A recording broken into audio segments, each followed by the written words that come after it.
Hello dear students, एक बच्चे का क्वेश्चन था कि सब्सिडरी अलायंस वाला जो क्वेश्चन है उसके बारे में मैम हमें समझा दो। तो बेटा ये मैं आपको समझा रही हूँ। सब्सिडरी अलायंस ये होता है बेटा सहायक संधि, यानी कि भाई आपस में मिल बैठ के एक ट्रीटी कर लेते हैं।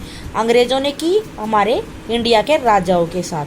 क्यों? क्योंकि वो चाहते थे कि हमें तो हड़पना है, इंडिया के जितने भी स्टेट है ना उन सारों को धीरे धीरे करके किसी न किसी तरीके से हमको उनको हड़पना है। अब वो कैसे हड़पेंगे? कोई ना कोई तो तरीका बनाएंगे। तो उन्होंने बोला देखो सहायक संधि है एक ऐसी चीज जिससे कि भाई उसमें क्या होगा, चलो अब पढ़ के बताती हूँ। The subsidiary alliance started by Lord Wellesley. अब ये लॉर्ड वेलेस्ली ने स्टार्ट की थी। अब ये उनका अंग्रेजों का था। Lord Wellesley was the most effective instrument. ये भाई उनके लिए बहुत खास इंस्ट्रूमेंट रहा भाई। क्या करने के लिए? अपने अंग्रेजी राज्य को बढ़ाने के लिए, अंग्रेजों के साम्राज्य को बढ़ाने के लिए। देखो लिखा हुआ है for the expansion of British territory, यानी कि अंग्रेजी राज्य को बढ़ाने के लिए। And politically influence in India, और भारत में जो है पॉलिटिकली प्रभाव जमाने के लिए। तो अपने लिए वो कुछ ना कुछ तो करेंगे। अब मैन प्रोविजन, अब ये बात तो हो गई भाई ये किसने स्टार्ट की थी। अब the main provision of the subsidiary alliance were as follow.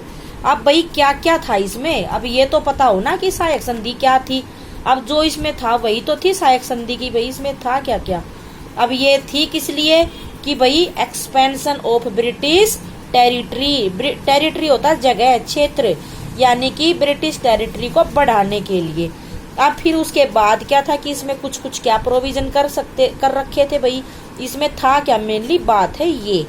अब any Indian ruler accept the subsidiary alliance had to keep forces within his territory and had to pay for upkeep the troops.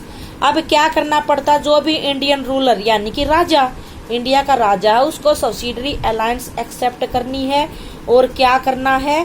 British force अपने राज्य में रखनी पड़ेगी, अपने state में रखनी पड़ेगी विद इन हिज टेरिटरी, यानी कि अपनी जगह के अंदर, अपने क्षेत्र के अंदर, अपने राज्य में, अपने स्टेट में। And had to pay for the upkeep of the troop. और ये जो ट्रूप है ना, जो ये सैनिक रख लिए, सेना रख ली, इसका खर्चा भी उठाना पड़ेगा, देखभाल भी करनी पड़ेगी। अपकीप होता है बेटा देखभाल करना। अब देखभाल का मतलब यही हो गया खर्चा उठाना पड़ेगा, यानी कि सेना अंग्रेजों की। और उसको पाले कौन? कौन पालेगा उसको? उसको पाले भाई देसी राजा, यानी कि इंडियन रूलर। देखो जबरदस्ती है, क्योंकि भाई जो स्ट्रोंग होता है उसकी तो दबाव मानना पड़ेगा, नहीं तो पूरा राज्य छीन लेंगे लड़के और क्या करेंगे। अगली बात, if the ruler could not make payment then he had to cede territory to the British. अब भाई वो अंग्रेजों को पेमेंट भी देते थे। तो भाई जो जिस राजा ने अंग्रेजों की अधीनता स्वीकार कर ली, वो अंग्रेजों को मंथली कुछ ना कुछ पेमेंट देते थे, जितना भी उनका डिसाइड हुआ होता था। तो अगर वो पेमेंट राजा नहीं कर पाए तो वो उनको अपना राज्य ब्रिटिश को सौंपना पड़ेगा, यानी कि अंग्रेजों आप हमारे राज्य को अपने में मिला लो। मिला लेंगे वो, तो उनको क्या लग रहा है। तो भाई अगर वो अपना कोई भी काम ठीक से नहीं करेंगे तो अंग्रेज उसके राज्य को अपने राज्य में मिला लेंगे। फिर भाई और क्या होगा? A British official called a resident would stay at the court of ruler.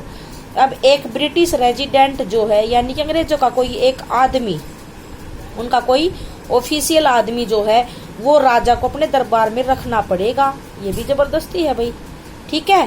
तो भाई वुड स्टे उनका रहेगा।